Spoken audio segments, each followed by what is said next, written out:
Pessoal, tudo bem? Eu sou a Pri. Hoje eu tô aqui com a Shane de novo para falar mais uma vez sobre Invasão Secreta, o segundo episódio, o que a gente achou, alguma teoria da conspiração. Mas primeiro, deixa o like, se inscreve no canal e não esquece de ativar o sininho da notificação, tá bom?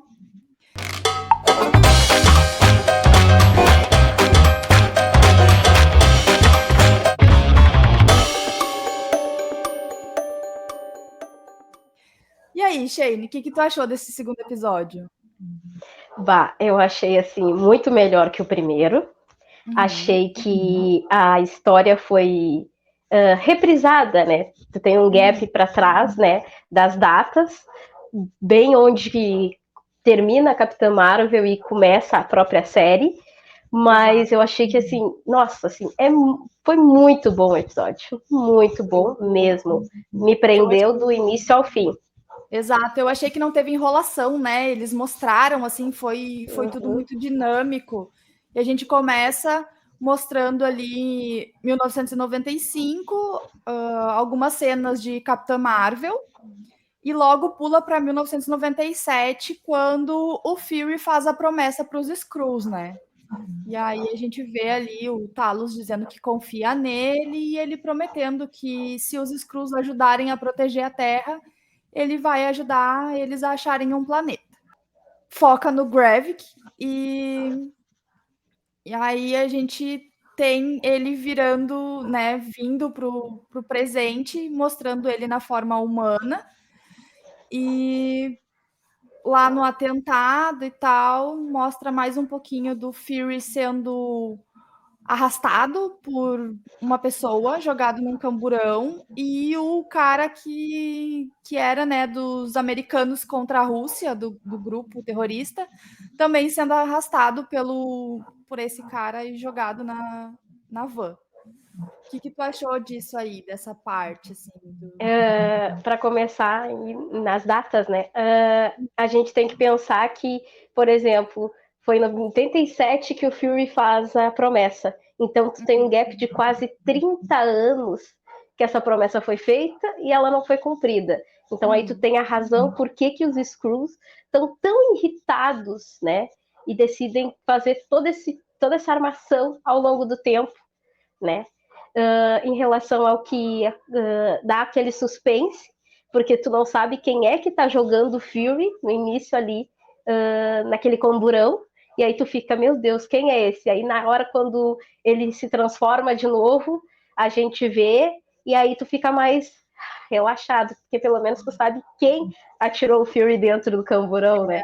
vê que é o Talos, né, que atira Isso. ele ali e tal. E aí, depois disso, a gente já vê uma outra cena dentro de um trem, alguns policiais russos procurando o Fury, né? Uhum. E uma mulher quem abre a porta, né? Depois a gente vê essa mulher voltando e se transformando de novo no No Talos, próprio tal. Uhum. avisando o Fury que ele já pode sair de onde ele estava se escondendo, e ali eles têm uma conversa, né? Onde o Fury sugere um jogo que ele jogava com a mãe dele quando era criança, de me conte algo que eu não Muito sei, legal. né? Muito legal, cara. Muito legal aquele link que ele faz.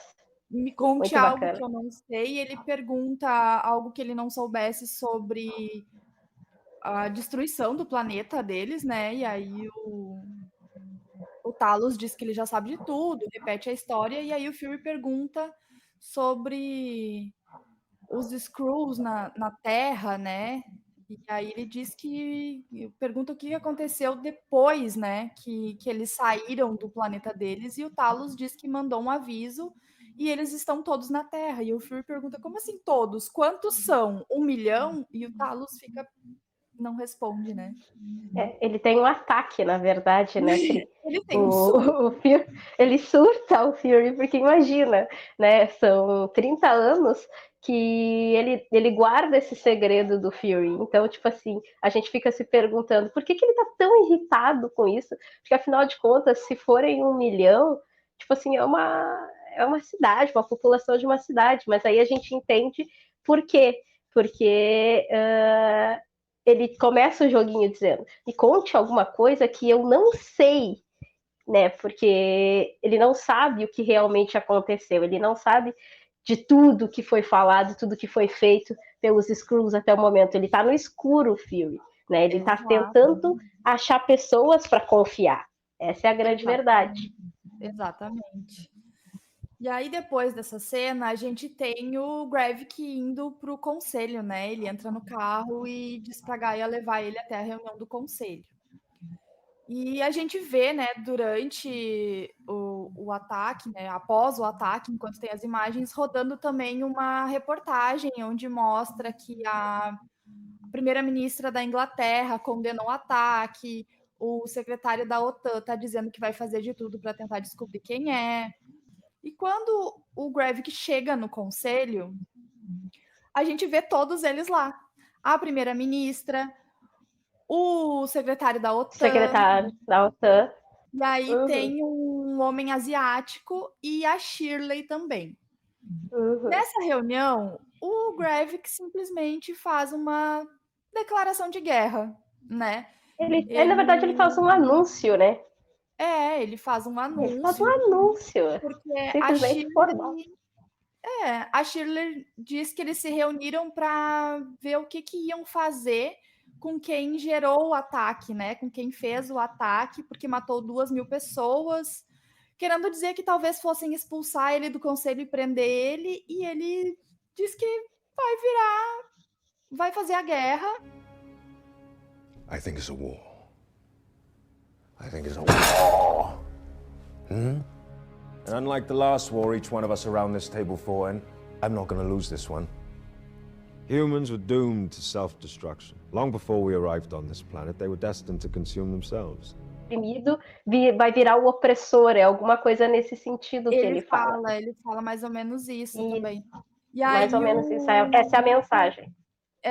Aí o cara da OTAN chama ele de traidor, a Shirley diz que não acredita nisso, olha para a primeira-ministra e a primeira-ministra diz assim, eu voto no Gravik para ser o nosso general. E aí, tipo, todo mundo, como assim? Né? Aí o secretário levanta, ele vai falar os negócios, vem um segurança e bate nele, e o Gravik, a primeira-ministra ali, que já estava mancomunado nesse ataque, porque ela sabia, vão lá e vamos fazer uma votação. Ela abre a votação e acaba que todos eles, com exceção da Shirley, se transformam em Skrulls de novo, né? E aceitam o Gravik como general. E a Shirley fala o seguinte: vocês estão se esquecendo do que aconteceu com a gente, né? E diz assim: não nos tornamos refugiados sem um lar porque não queríamos entrar em guerra. Nós nos tornamos refugiados sem um lar porque nós entramos em guerra. Ou seja, deu a entender que eles queriam a guerra com os Cris, que eles sempre falam que foram os Cris que invadiram, né? Mas eles quiseram a guerra. Então já é uma outra informação que a gente não tinha, né, sobre isso. E o Gravik fala para ela: vá em paz, irmã, você não será ferida, né, e tal. E ela sai, o Gravik sai e tal. E a gente tem a cena do Rhodes sendo interrogado por um conselho onde já está de novo a primeira-ministra, e tem vários outros países, são 27 que eles falam, se eu não me engano. Dali eles pedem para o Rhodes explicar, né, a presença do Fury lá. E aí, o que tu achou dessa? Ele não reconhece, né? Na verdade, ele tenta fazer um subterfúgio ali, dizendo que não está comprovado, que é uma suposição, quando a gente sabe todo mundo que o Fury estava lá, né? Que os agentes estavam lá, né? A gente sabe disso. Então, tipo assim, e aí quando a gente entra naquela reunião, a gente já sabe ali que, tipo, tanto o secretário da ONU quanto a própria primeira-ministra da Rússia são Skrulls. Então tu já tem toda uma visão diferente de como vai ser aquela reunião. Que eles querem como diz o ditado, tacar fogo no parquinho. Eles querem tacar fogo no parquinho, né? E ele tenta desviar, tenta ignorar, tenta, né, vamos dizer, encher linguiça, né? fazer, E ele mas fala ali também, não cola.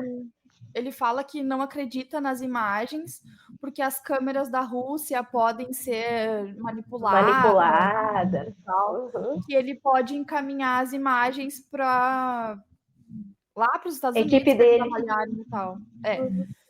E aí ele diz que tá lá só como uma, tipo, fazendo um favor de estar lá, porque não tem como confirmar nada, né? E aí ele sai. Quando ele sai, ele recebe a ligação do Fury e marca com o Fury num café, num restaurante. E aí ele simplesmente demite o Fury.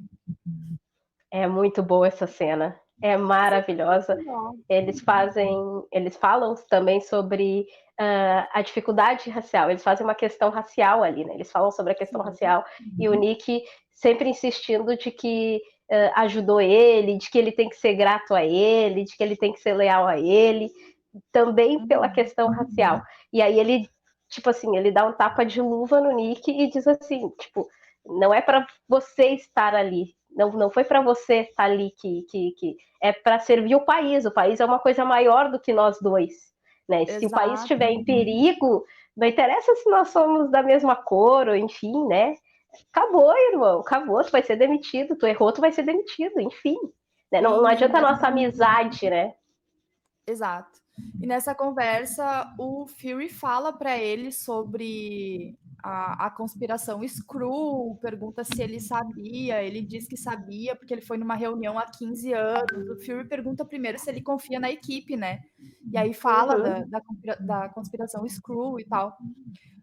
E aí ele fica surpreso do General Rhodes saber, né? Não é general, é coronel, eu acho. Enfim, a patente do Rhodes. E ele fica surpreso que o Rhodes sabe disso. E ele... coronel, eu acho. É coronel, eu acho, né? E aí ele simplesmente demite o Fury e diz: você não é mais necessário e tal. O que tu fez, blá blá blá. E o Fury fica pistola. Putaço, ele fica muito. Eu acho que a definição desse episódio é Fury pistola. Por aí, né? Por aí. Que ele fica pistola em todos os momentos do episódio, cara. Praticamente todos. E aí a gente tem outras cenas bem importantes também, que é depois da reunião, né, do Conselho Skrull, o Gravik voltando para uma das bases deles, né, e sendo ovacionado por todos lá, e chega um cara, né, um Skrull, e fala no ouvido dele e tal, e ele só concorda, sai andando, e o cara vai para outro lado, e a Gaia segue esse cara, e aí ela descobre uma máquina, né? E a doutora Dalton. Não vou lembrar. Eu acho que é isso, Dalton. É Dalton. É Dalton. A doutora Dalton está fazendo, né, lá alguns experimentos. Ela vê que tem uma máquina e a Gaia vai para um computador e começa a pesquisar o que pelo nome da pessoa, né, da médica, da cientista, enfim. Exato. E aí ela acha um relatório. Esse relatório tem DNA de vários alienígenas, né? Que já estiveram na Terra. Isso. Aí ela tem o DNA. O primeiro que aparece é o Groot, que eu fiquei surpresa quando eu vi aquilo ali. O segundo é o Frost Beast, que aparece em Thor 2. Thor 2. Aí tem o Obsidian, que é um dos filhos do Thanos, que perde a mão, né? Perde o braço ali, quando ele tá lutando contra o Wong. E tem o Extremis também, que é aquele líquido usado no Homem-Aranha 3, no Homem de Ferro 3. Homem de Ferro 3. É aquele que usam na Pepper, que fica vermelho, tem uns que cospem fogo, tem uns que ficam mais fortes e tal. E aí, ela fica chocada com aquilo, mas bem na hora o Gravik entra, ela não consegue ver mais, ela até mente para ele dizendo que tá vendo sobre o novo recruta e tudo mais. Tipo assim, toda essa parte deles, da Juventude Skrull, do Gravik, da Gaia, é legal porque fica um ar de confiança e desconfiança ao mesmo tempo. Tu não sabe se eles realmente confiam uns nos outros, se eles não confiam uns nos outros. Isso é legal de ver, assim, dá um ar, um aspecto legal, assim, pra série. Sim, e lá no início, quando tá mostrando em 1997, na Hora da Promessa, a gente vê que o Gravik e a Gaia se conheceram naquele dia, né? Que os dois eram Exato. Crianças, né? Exatamente. É muito. Então, assim, é toda uma trajetória deles que, mesmo assim, a rebelião é maior, né? O objetivo é maior. Então, se todo momento dá a entender que se ele tiver que matar ela, ele vai matar ela e acabou. Isso é o Sim. legal do plot, E aí tem do núcleo deles. Nessa questão de confiança ou desconfiança, ele até fala uma hora sobre ela ser filha de um general caído, porque ela procurou ele e tal. Mas ao mesmo tempo ele dá confiança para ela porque ela tá sempre do lado dele, né? Exato. É confiar aí, desconfiando. exato, exato. Aí a gente tem uma cena também que é num açougue. E é a Sônia, né? Que a gente sabe que é uma antiga agente do MI6, se eu não estou enganada. Outra maravilhosa que também tá muito bem. Nossa, eu amo aquela mulher, gente. Eu amo aquela mulher. Ela é uma baita de uma atriz.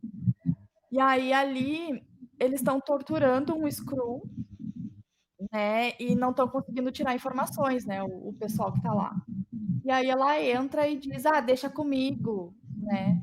E aí vai lá, a primeira coisa que ela faz, ela pergunta: "Ah, tu quer pelo jeito fácil ou do outro jeito?"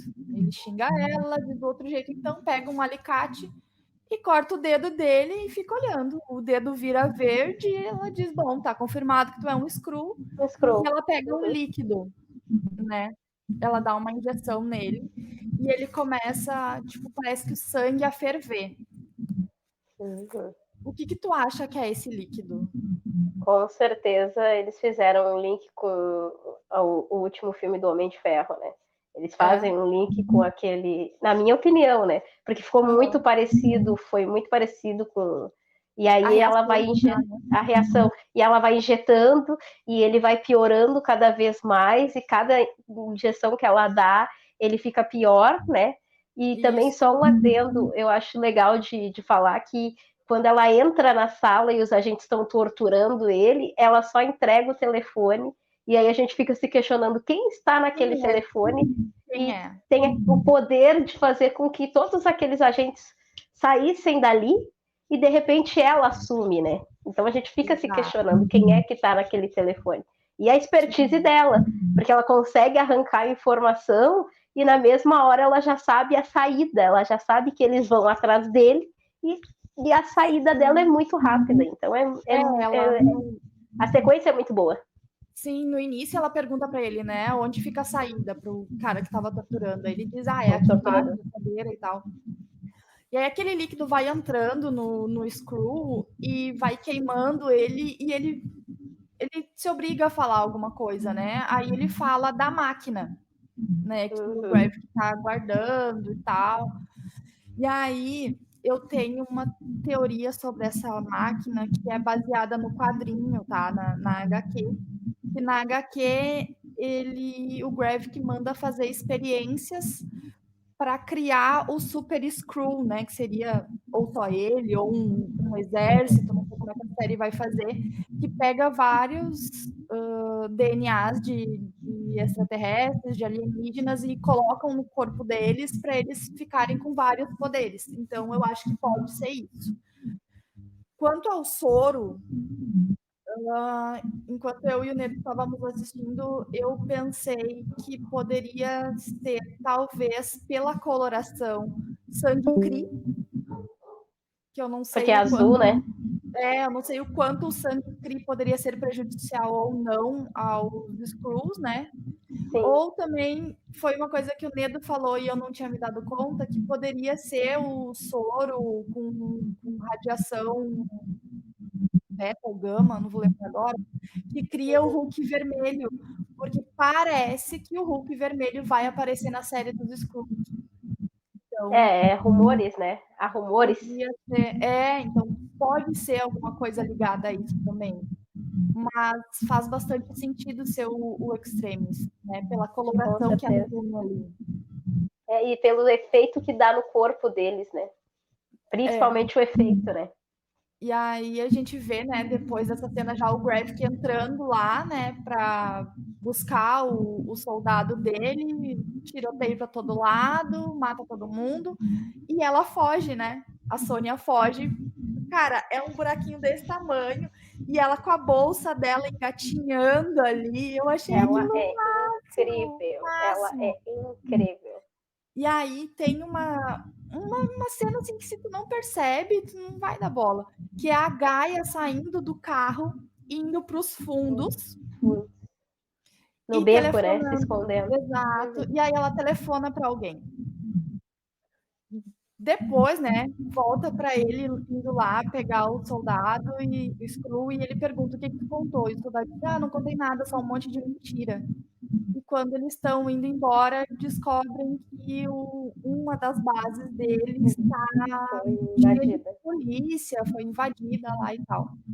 E ele já manda a Gaia pegar outro rumo e vão lá e matam o cara, achando que ele se entregou. Quando, na verdade, quem entregou foi a Gaia. Gaia. Né? Por isso eu falo do plot desse núcleo deles, dos Skrulls, ser muito legal. Porque, assim, é sempre um ar de mistério e tu não sabe quem tá falando a verdade, quem tá mentindo, e tu não sabe também qual deles que vai ser o próximo da lista, porque ninguém confia em ninguém ali. Exato. É um ar de desconfiança muito forte. É muito louco, porque a gente não sabe em quem confiar e eles também não sabem em quem confiar, né? Uma hora a gente acha que a Gaia, ela tá por um lado, outra hora a gente acha que ela tá pro outro, a gente não sabe realmente qual o rolê dela, se ela tá contra ou a favor. Então é muito legal de ver esse link que eles fazem na série. Pra que muito lado bem feito. que ela vai, né? Exato. Ela vai ser ali agente duplo por muito tempo, eu acho. Até mostrar realmente para que lado ela vai. E a gente tem a cena final que eu achei o máximo, que é o Nick Fury putaço pegando o carro e indo para casa. Então sabemos que o Nick Fury tem uma casa. E descobrimos que a mulher do Nick Fury é uma Skrull. O que tu achou disso? Dormindo com o inimigo, né? Era isso que a gente tava conversando, né? Depois do episódio, que assim, quando ele tá no primeiro episódio, que ele fala até que ele tem muita experiência com os Skrulls, que ele realmente sabe o que é viver com os Skrulls, e aí questionam ele. Na hora, quando eu olhei essa cena, eu pensei, ele sabe porque ele tá literalmente, né, dormindo com o inimigo, né? Exato, Literalmente. exato. Quando tu tem o link da esposa dele ali, tudo se conecta, porque que ele conhece tão bem os Skrulls, né? A gente não sabe nem há quanto tempo o Nick está casado com aquela mulher Skrull, entendeu? Qual a relação deles, como eles construíram essa relação, entendeu? Então aí a gente entende por que ele sabe tanto, né? Ele convive com uma. É literalmente dormindo com o inimigo. Literalmente. E aí a gente vê ela dizendo que ele esqueceu de colocar aliança, então ele vai com frequência lá, né? Porque fica a aliança sempre guardadinha no mesmo lugar e tal. E aí eu fiquei com uma dúvida. Se ela é ou não aquela Skrull que leva o Gravik até o Fury no início do episódio, né? Lá em 97. Eu acho que é. Não tem como confirmar, mas eu acho que é. É, porque lá em 97 ele chama ela de Vera, né? Vera. Como foi a tradução que tu assistiu. Mas, se eu não me engano, né, o nome do Fury é Priscila, né? Mas vamos ver mais pra frente, né? Se vai confirmar que é a mesma, se é outra e tal. E a esposa dele pode ser uma agente da SWORD, a Sword apareceu lá em WandaVision, né? Da Shield, e aí surgiu uma outra, que era a Sword, e ela supostamente é uma agente. Então vamos ver o que pode tirar disso daí. É isso aí. Bah, eu tô bem ansiosa pro próximo episódio. Porque, Eu assim, também tô. o gap que deixou foi muito bom, assim, ó. A série tá entregando muito bem, o roteiro tá muito bem escrito, na minha opinião, né? Tá, eu Os tô atores gostando estão muito bem encaixados, então, tipo assim, a gente fica na expectativa como é que vai ser o próximo episódio, o que será que vai acontecer no próximo episódio. Então, assim, eu acho que assim é legal de pedir pro pessoal deixar aqui embaixo nos comentários o que vai esperar para o próximo episódio e quais as teorias que eles podem achar para ele. Sim, gente, nós amamos teorias, nós enlouquecemos, nós explodimos a mente com teorias, então deixem aqui embaixo o que vocês acham, o que era aquele líquido, o que vocês acham que vai acontecer, quem é o pai e a mãe do Greg, por que ele tá ali. A gente entende a revolta, mas por que ele tá tão revoltado, né? Deixa aqui pra gente o comentário. E a gente precisa agradecer vocês agora, né? Sheili, pode Isso. fazer as Eu honras. queria agradecer a vocês por terem ficado até aqui. Não esqueçam de se inscrever no canal, deixar o like, né, e compartilhar esse vídeo para ajudar no engajamento do canal. É isso aí. E ativa o sininho da notificação que a gente está postando vídeo quase todos os dias essa semana, hein? Vamos lá. Tchau, pessoal. Até a próxima. Tchau!